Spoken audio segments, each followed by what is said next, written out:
Muito bem, pessoal, sejam todos muito bem-vindos aqui ao canal TV Diário na Web, onde as notícias realmente não param de chegar. Por aqui a gente defende pilares como Deus, Pátria, Família e Liberdade.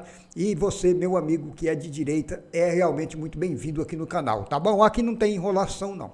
Não tem enrolação. Eu vou trazer para você um vídeo extraordinário, aliás, é um corte, né? Que traz aqui uma grande novidade. Você que é patriota, realmente você precisa saber de tudo que está acontecendo lá em Brasília, hein? Olha, o Flávio Dino resolveu, dar o bote. Exatamente, o Flávio Dino resolveu colocar as asas de fora e está querendo aí mexer o doce, hein? Olha só o que o Flávio Dino está inventando de mexer aí, criar aí uma nova resolução, criar aí um novo judiciário, uma reforma do judiciário. Olha só, vindo exatamente do Flávio Dino. Olha, o maior problema mesmo é impossível, tá? Esse pessoal aí só fica inventando coisa para piorar ainda mais a situação do Brasil e também do brasileiro. Vamos ver essa matéria muito rica em informações com o advogado doutor André Marcília. Vamos ver. Vocês viram, meus amigos, que o Dino fez uma proposta de reforma do judiciário. Flávio Dino propondo reforma do judiciário é mais ou menos como a Susana Richthofen propondo uma lei para favorecer o cuidado com os pais. Não faz o menor sentido. O menor sentido. O Dino é o motivo, um dos motivos da reforma. Ele tem que ser reformado. O que ele representa no STF é objeto da reforma que se pretende.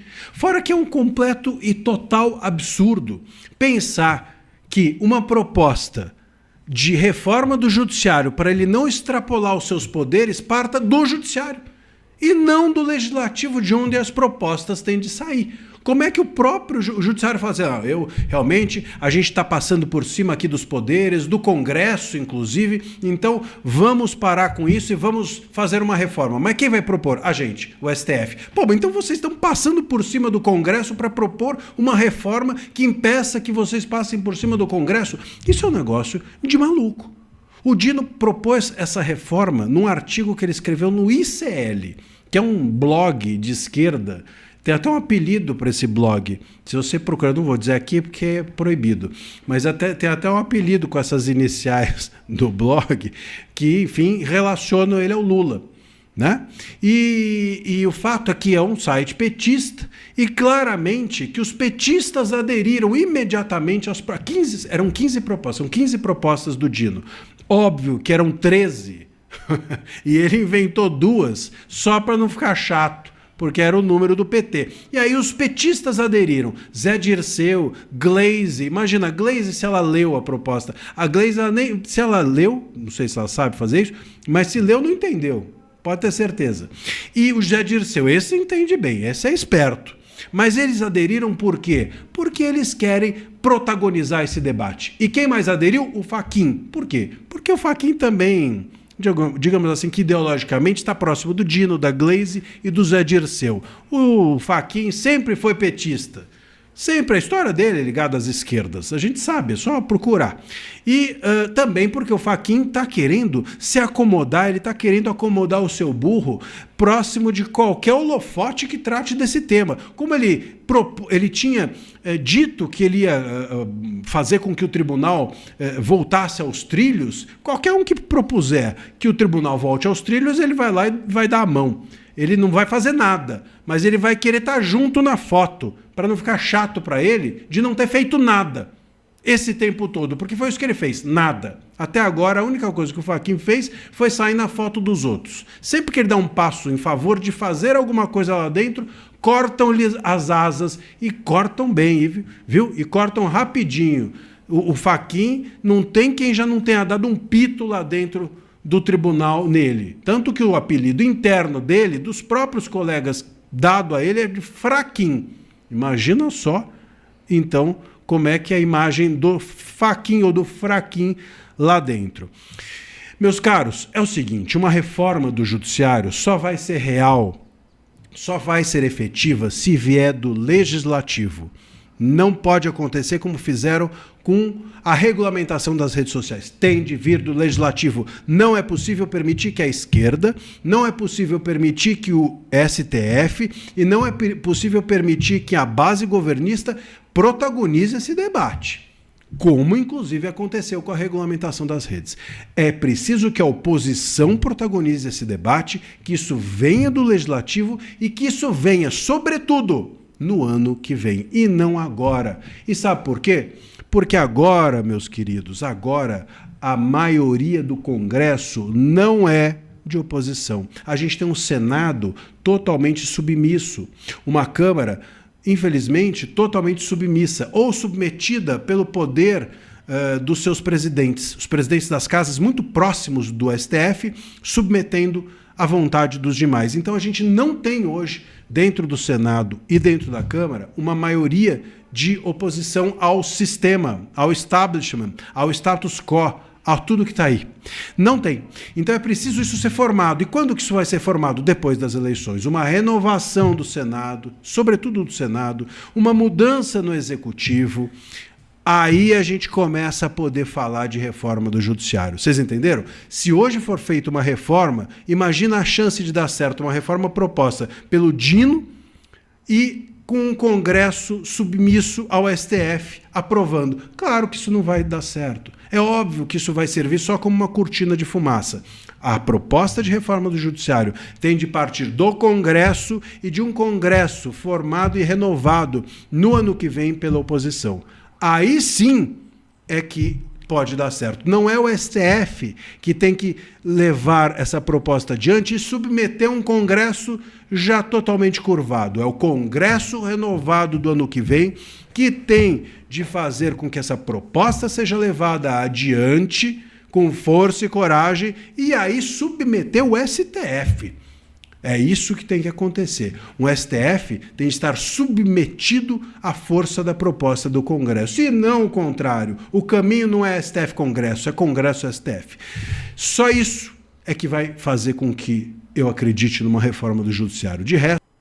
Muito bem, pessoal. Olha, não saia do canal de jeito nenhum, porque eu vou trazer uma matéria quentíssima, uma matéria muito boa sobre a escala 6x1. Lembra que o pessoal agora quer diminuir a jornada de trabalho do brasileiro, tá? Em vez de trabalhar 6 dias, eles querem colocar uma lei para a pessoa trabalhar apenas 5 dias.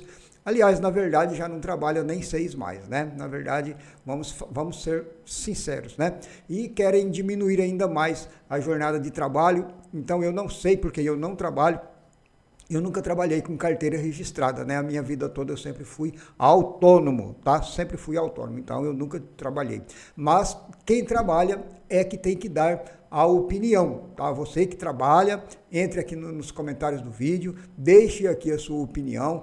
Se você também não trabalha, mas quer dar a sua opinião também, ela também é muito bem-vinda. Aliás, você tem que compartilhar conosco aqui, deixando aqui qual é a sua visão sobre a escala 6x1 e se você tem alguma dúvida também você pode perguntar, tá bom? Vamos para essa matéria agora rapidinho aqui no canal, vamos ver.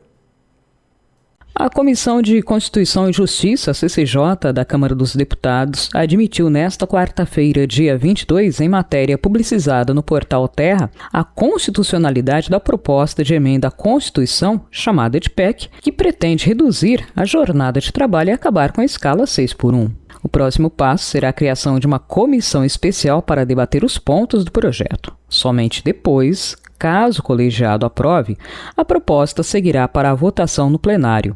Nesta quarta-feira, parlamentares analisaram apenas a proposta que atende, ou se ela atende ou não, aos requisitos legais para a tramitação, sem entrar no conteúdo das mudanças. O relator do parecer, o deputado Paulo Aze, do União Brasil da Bahia, que já havia se manifestado favoravelmente, afirmou que a proposta responde a uma demanda da sociedade e que os setores produtivos precisam avançar em produtividade e investir em modernização para compensar eventuais perdas com a redução da jornada. Abre aspas. Torço muito para que trabalhadores, empreendedores e governo deem as mãos a esta Casa Legislativa e que possamos oferecer uma legislação moderna e equilibrada, que que realmente venha ao encontro do desejo da ampla maioria da sociedade brasileira. Fecha aspas. O parlamentar defendeu ainda a adoção de uma fase de transição para que os setores possam se adaptar à mudança, além da discussão sobre possíveis compensações. A discussão sobre o fim da escala 6x1, ou seja, 6 dias de trabalho e 1 de descanso, como é atualmente, reúne 3 propostas no Congresso Nacional com formatos e ritmos de tramitação distintos. 2 delas são propostas de emenda à Constituição, ou seja, PECs, em que há análise na Câmara dos Deputados, enquanto a terceira é um projeto de lei enviado pelo governo em regime de urgência constitucional. O fim da escala 6x1 é uma das bandeiras do presidente Luiz Inácio Lula da Silva. O projeto executivo, protocolado em regime de urgência constitucional, precisa ser analisado pela Câmara e pelo Senado em até 45 dias. Esse texto do governo propõe redução da jornada semanal de 44 para 40 horas sem redução salarial e estabelecimento de jornada de 8 horas diárias e 2 repousos semanais remunerados de 24 horas consecutivas. Além da proposta do Executivo, há 2 PECs em tramitação na Câmara que tratam do tema. A primeira, apresentada em 2019 pelo deputado Reginaldo Lopes, do PT de Minas Gerais. Esta prevê duração do trabalho não superior a 8 horas diárias e 36 horas semanais, com possibilidade de compensação de horários e redução mediante acordo ou convenção coletiva. O texto prevê que a mudança entre em vigor 10 anos após a promulgação da emenda. A segunda PEC, apresentada em 2026 pela deputada Érica Hilton, do PSOL de São Paulo, também fixa o limite de 8 horas diárias e 36 horas semanais, mas propõe uma jornada de 4 dias por semana, o que transformaria a escala 6x1 em 4x3. Nesse caso, a emenda passaria a valer 1 ano após a promulgação. A PEC do fim da escala 6x1 agora espera um relator da Comissão Especial. Depois de ser votada na Comissão de Constituição e Justiça, CCJ, da Câmara, o texto depende do presidente da Casa, Hugo Mota, do Republicanos da Paraíba, para continuar o trâmite. Ele diz que quer formar um novo grupo o mais rápido possível. Para dar andamento, Hugo precisa definir o relator da proposta nesta comissão. Ele já manifestou a intenção de ter um nome de centro que seja favorável ao texto. Lideranças da oposição ventilam a possibilidade de ter novamente Paulo Aze, do União da Bahia, como responsável pelo documento. Ele foi o relator na CCJ e deu parecer favorável à admissibilidade do projeto. Na comissão especial, a PEC pode ter até 40 sessões antes de ser votada. A intenção de Hugo é votar antes desse prazo e terminar a tramitação na Câmara até o final de maio. O grupo será responsável por avaliar o mérito da proposta e terá que discutir o formato da PEC. O projeto reúne 2 textos. Um é da deputada Érica Hilton, do PSOL de São Paulo, e determina a redução para 36 horas semanais, com jornada de 4 dias por semana.